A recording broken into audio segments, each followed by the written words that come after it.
Hello. ചില ദിവസങ്ങൾ ഭയങ്കര രസമായിരിക്കും അല്ലേ? ചില ദിവസങ്ങൾ പക്ഷെ അത്ര വലിയ സുഖമൊന്നും ഉണ്ടാവില്ല. രാവിലെ എണീക്കുമ്പോൾ തന്നെ ഒരു മടിയും ഒരു അലസതയൊക്കെ തോന്നും അല്ലേ? ഇറ്റ്സ് വെരി നോർമൽ അല്ലേ?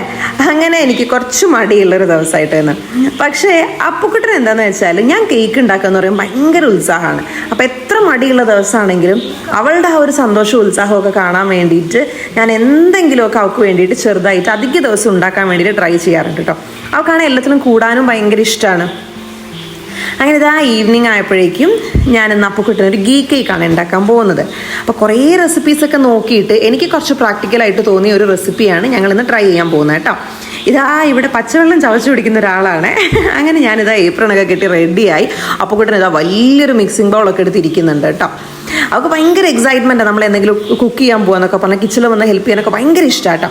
അപ്പോൾ ഞാനിതാ ഒരു കപ്പ് അളവിൽ ശർക്കര ഒരു മിക്സിയുടെ ജാറിലേക്ക് ഇട്ട് നന്നായിട്ട് പൊടിച്ചെടുക്കുന്നുണ്ട് കേട്ടോ. നിങ്ങൾക്ക് ശർക്കരയ്ക്ക് പകരം വേണേൽ പഞ്ചസാരയും യൂസ് ചെയ്യാം.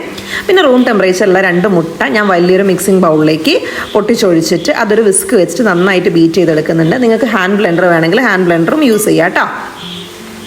അതിനുശേഷം ഇതാ നമ്മൾ പൊടിച്ചു വെച്ചിരിക്കുന്ന ഈ ഒരു പഞ്ചസാര ഒരു കപ്പ് അളവിലാണ് ഉള്ളത്. അത് ഈ മുട്ടയുടെ ഈ ഒരു മിക്സിലേക്ക് ഇട്ട് കൊടുത്തിട്ട് നന്നായിട്ട് ഒന്ന് ഇളക്കി യോജിപ്പിക്കുക കേട്ടോ. പിന്നെ അടുത്തതായിട്ട് നമ്മൾ ചെയ്യാൻ പോകുന്നത് എന്താണെന്ന് വെച്ചാൽ, വലിയൊരു പാനിൽ കുറച്ച് വെള്ളം എടുത്തിട്ട് അതൊന്ന് തിളച്ച് വരുന്ന സമയത്ത് നമ്മുടെ മിക്സിംഗ് ബോൾ അതിൻ്റെ മുകളിൽ കയറ്റി വയ്ക്കാം. ഞാനിവിടെ മിക്സ് ചെയ്യാൻ എടുത്തിരിക്കുന്ന ബോൾ ടെമ്പേർഡ് ഗ്ലാസ് അല്ലെങ്കിൽ ബോറോസിലിക്കേറ്റ് ഗ്ലാസ് ബൗൾ ആയതുകൊണ്ടാണ് ഞാനിങ്ങനെ ആ ചൂട് വെള്ളത്തിൻ്റെ മുകളിൽ എടുത്ത് വെക്കുന്നത്. സാധാരണ ഗ്ലാസ് ബൗൾ ആണെങ്കിൽ അത് പൊട്ടിപ്പോകും കേട്ടോ. അപ്പോൾ അതെല്ലാവരും ഒന്ന് ശ്രദ്ധിക്കണം. അവസാനം അർച്ചന പറഞ്ഞിട്ട് എൻ്റെ ഗ്ലാസ് ബൗൾ പൊട്ടിപ്പോയി എന്ന് ആരും കംപ്ലൈൻറ്റ് പറയാൻ നിൽക്കരുതേ. അങ്ങനെ ഒരു 2 മിനിറ്റ് അതൊന്ന് ചൂടാക്കി പഞ്ചസാരയൊക്കെ ഒന്ന് അലിയിച്ചെടുത്തതിന് ശേഷം നമ്മളത് ഗ്യാസിൻ്റെ മുകളിൽ നിന്ന് എടുത്ത് മാറ്റി വയ്ക്കുക കേട്ടോ. പിന്നെ വേറെ ഇതാ കുട്ടി ഒരു ബൗളിലേക്ക് ഞാനൊരു 1/2 കപ്പ് പാലും റൂം ടെമ്പറേച്ചറിലുള്ളതാണ്. 1/2 കപ്പ് നല്ല മണമുള്ള നല്ല അടിപൊളി നെയ്യുമാണ് കേട്ടോ. അത് ഒരു 2 മിനിറ്റോളം ലോ ഫ്ലെയിമിൽ വെച്ചിട്ട് ഒന്ന് ചൂടാക്കിയെടുക്കുക. തിളപ്പിക്കാൻ പാടില്ല കേട്ടോ. ജസ്റ്റ് ചൂടായി അതൊന്ന് മിക്സായി വരാനേ പാടുള്ളൂ. അടുത്തതായിട്ട് നമുക്ക് ഡ്രൈ ഇൻഗ്രീഡിയൻസിൻ്റെ മിക്സ് റെഡിയാക്കാം കേട്ടോ. ഞാനിവിടെ 1 കപ്പ് അളവിൽ ഗോതമ്പ് പൊടിയാണ് എടുത്തിരിക്കുന്നത്. അതിലേക്ക് ഒരു 1/4 ടീസ്പൂൺ ബേക്കിംഗ് പൗഡർ ഇട്ട് കൊടുക്കുന്നുണ്ട്. പിന്നെ ഒരു നുള്ളു ഉപ്പും കൂടി ഇട്ടിട്ട് അത് ജസ്റ്റ് ഒന്ന് ഇളക്കി മാറ്റി വെക്കുക കേട്ടോ.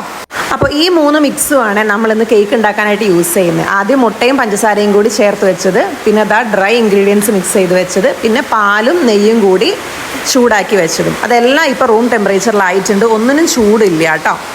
അങ്ങനെ അത് 3ഉം ഒന്ന് റെഡിയാക്കി വയ്ക്കുക. എന്നിട്ട് നമ്മൾ ആദ്യം എടുത്തു വെച്ച ആ മിക്സിംഗ് ബൗളിലേക്ക് ശർക്കരയും മുട്ടയും കൂടി ചേർത്ത് വെച്ച മിക്സിംഗ് ബൗളിലേക്ക് നമ്മൾ ഈ ഡ്രൈ ഇൻഗ്രീഡിയൻസ് കുറച്ചായിട്ട് അരിച്ചിട്ട് കൊടുക്കുക കേട്ടോ. കട്ടയില്ലാതാവാനാണ് അരിച്ചിട്ട് കൊടുക്കുന്നത്. അതിലേക്ക് വേണമെങ്കിൽ നിങ്ങൾക്ക് ബേക്കിംഗ് സോഡ ചേർക്കാം. ഞാൻ ബേക്കിംഗ് സോഡ ചേർത്തിട്ടില്ല കേട്ടോ. ബേക്കിംഗ് സോഡ ആണെങ്കിൽ ഒരു 1/4 ടീസ്പൂൺ ചേർത്താൽ മതി. അതൊന്ന് അരിച്ചിട്ട് കൊടുത്തതിന് ശേഷം അത് ജസ്റ്റ് ഒന്ന് ഇളക്കി കൊടുക്കുക. അതിനുശേഷം നമ്മളിത് ആ പാലും നെയ്യും കൂടി മിക്സാക്കി വെച്ചതും കൂടി ഒഴിച്ചിട്ട് ആ വിസ്ക് വെച്ചിട്ട് നന്നായിട്ടൊന്ന് ഇളക്കി യോജിപ്പിക്കുക കേട്ടോ. ലംസ് ഒന്നും, അതായത് കട്ട പിടിക്കാത്ത രീതിയിൽ നന്നായിട്ട് ഇളക്കി യോജിപ്പിക്കണം. ലംസ് ഒന്നും ഉണ്ടാവാൻ പാടില്ല കേട്ടോ. അങ്ങനെ നന്നായിട്ട് മിക്സ് ചെയ്ത് ഒന്ന് റെഡിയാക്കി എടുത്ത് വെച്ചതിന് ശേഷം ഈ ഒരു കൺസിസ്റ്റൻസി ആട്ടോ. നല്ല ഫ്ലോയിങ് ആയിട്ടുള്ള ഒരു കൺസിസ്റ്റൻസിയാണ്, ഒരുപാട് തിക്കും അല്ല. പിന്നെ ഞാനിതാ ഒരു 1/4 ടീസ്പൂൺ വാനില എസൻസ് ചേർത്ത് കൊടുക്കുന്നുണ്ട് കേട്ടോ. ഏറ്റവും അവസാനമായിട്ട് അതും കൂടെ ചേർത്തതിന് ശേഷം വിസ്ക് വെച്ച് നന്നായിട്ടൊന്ന് മിക്സ് ചെയ്തിട്ട് നമ്മൾ അവൻ പ്രീ ഹീറ്റ് ചെയ്യാൻ വെക്കണം കേട്ടോ. ഞാൻ 170 ഡിഗ്രിയിൽ 10 മിനിറ്റാണ് പ്രീ ഹീറ്റ് ചെയ്യാൻ വേണ്ടിയിട്ട് വെക്കുന്നത്. പിന്നെ ഞാനിതാ ഇവിടെ ബ്രെഡ് മോൾഡാണ് കേട്ടോ എടുത്തിട്ടുള്ളത്. ആ കേക്കിന് നല്ലൊരു ഷേപ്പ് വരാൻ വേണ്ടിയിട്ട് ബ്രെഡ് മോൾഡിലേക്ക് ഞാൻ ഓൾറെഡി ബട്ടർ തേച്ച് ഒന്ന് ലെയർ ചെയ്ത് വെച്ചതാണ്. അതിലേക്ക് ആ മിക്സ് ചേർത്ത് കൊടുത്തിട്ട് ഒന്ന് ടാപ്പ് ചെയ്തെടുക്കാം.